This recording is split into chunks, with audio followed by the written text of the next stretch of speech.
Mama Akwaba wa frame Ajoa searching Mesrel na wa subscribe to my channel. Nia notification bell also for more news.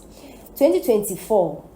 yetwaba ewo Ghana hana NDC amayuku na edinkunim His Excellency John Dramani Mahama na sisi oye president. Na kamia kwa ese yetwaba ni wi no commentary bebre aba.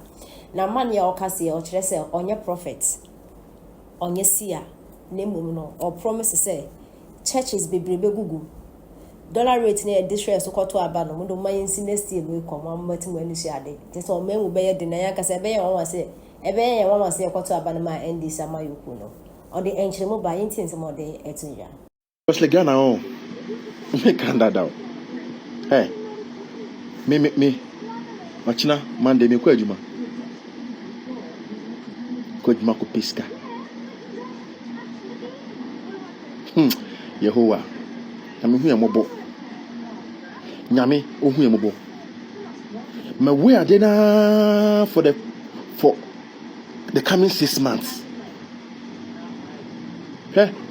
baby GM de next 6 years no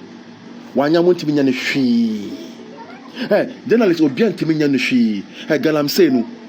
afa na be koso me say afa na galamsey ba be koso GM time e be koso papa na montimi nya GM hwi menam ka kirawo montimi nya ne hwi bibia ni ho dollar no e be koso ro montimi nya GM hwi fuel prices be koso ro montimi nya ne hwi gay bill no me say ba montimi sign one sign so montimi nya ne hwi 24-hour economy no ka no enya de be baso just a political gimmick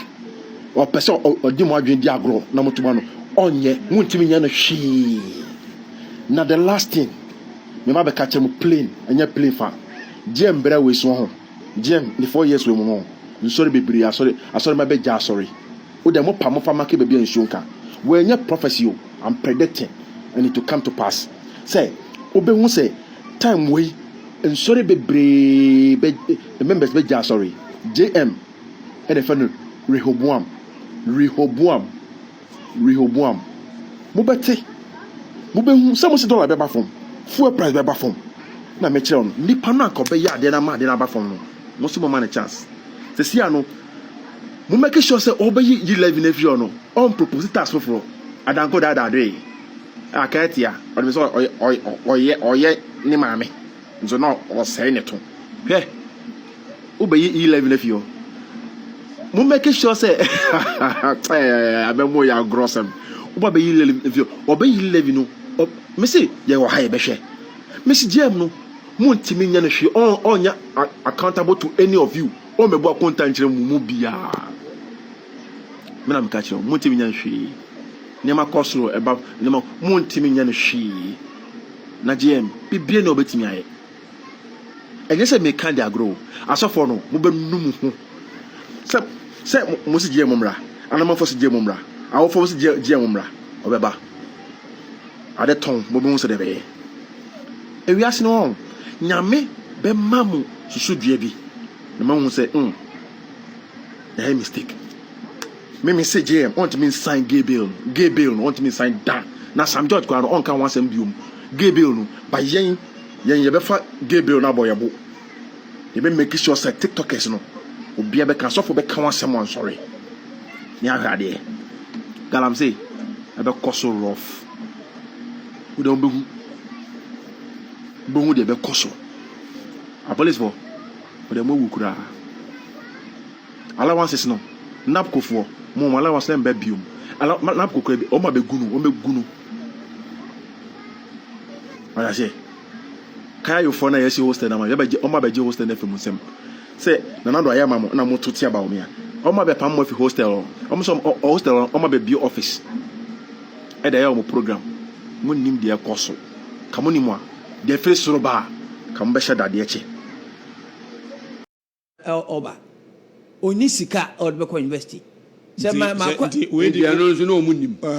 enti anonso obaye om favor se no omunim ana no ni se omu yankora se me ka se omo no ayifo no omo ko kan sa asem me ba ena me kire se na wa koka me ba no te me fie no ono pese okoto mama yes ose school ya dina free so omo fight sa they always fight in the feed no ba so kasa wa yedi na nkofra conversation na say okoto abron okoto majo mama na me say wuti me fie okoto aba majo mama that day no me to your platform so ma mbo school ni di ena your former MP no president or the MP okay say no so no ba ko eburi girls ono so confirm me the same thing at channel then somebody also came and said no so no ba ko or third year them so they were doing it across the secondary schools and then the teacher ma ba bem wo ba bem me there wonim say obetumi akotwa na wontu nkotwa o say na make and they must pay in the me right up we say school fees and for church no omo ba mari find am that's what they said it came up in even vetting the honorable education minister honorable Redusu enti ye twen say honorable Redusu obetegwa no so a oba friend yin na say mumba mu school me ba no okọ say university sia and do what much out there me tua me German no ko enti on refund them bra well baba honorable one there the penase mo good man o betua ni na on refund them bra ayesa me sa me kan answer youth ni mu say I game policy and that I say, all right. They will promise you anything, but you won't get anything. And this your mother, so this is the third time we know their track record, know what can do. All right. They be able to say, media meaning that the paper be a Sophia ben so. Say yami adom no so ye be paper. Praise God. Me pese me adom because obi a waka telephone fia na yami mo kwam wasan ba de. Wa ba no. What you? If you watch, sorry, why back no? Also, we had the papa or the cow. All right, that's how that Diana would have been there. One on my Kuntia, Yana make cancer as a man of the ice area. You see, yes, it's a wood one, no don yura, a being more. Now, and Yamana ye cana, sometimes Yana, ye my man also, sometimes. Maybe so for say na ye cry people go omunu charan and yenzu anko reverse because one no ye campaign and didn't ye be to was obi anko campaign but one no ye dey was ni da ho boni adweboni me twantro na magi to me na ampa waje but se si an dey aka ne say o man ni sikadua no a esi ho no eno na se wo wutimi ma ne fapem gina ne na so ansa na watimi aye niam aye se watimi ye ni nyina o okay eti ne omu no ekeka na atoko te twetwe wo mu ni ade anya bibia ntira se udi sika na bekọ akotua udi sika na betua kokodi no udi sika na betua fresh ya no eti enu momu na abedane wo mu adwendwene no a afa na ese wo mu ka wo mu tiri bom yie na se ne akokọ na tikase adodankwa akufu ado wi adwe a wo se emre eti ene omo so ba ba wi adwene bi no omo so ni nyina mu free SHS no anwan omo se an ye ne ka se ba omo so omo se ba e betwam ye ntwam ni nyina omo kekan enne ye be kai omo no mo ye ni nyina mako akosi tire na omo mankania no so asi so wa bra ni kwa so omo touch because omo touch nkania we pa dia enne ye de tonton ba wakro imu mate ma men kan we na men ko break mema etiefu aba mu bi na omo so a che omo adwen kakra ye da sese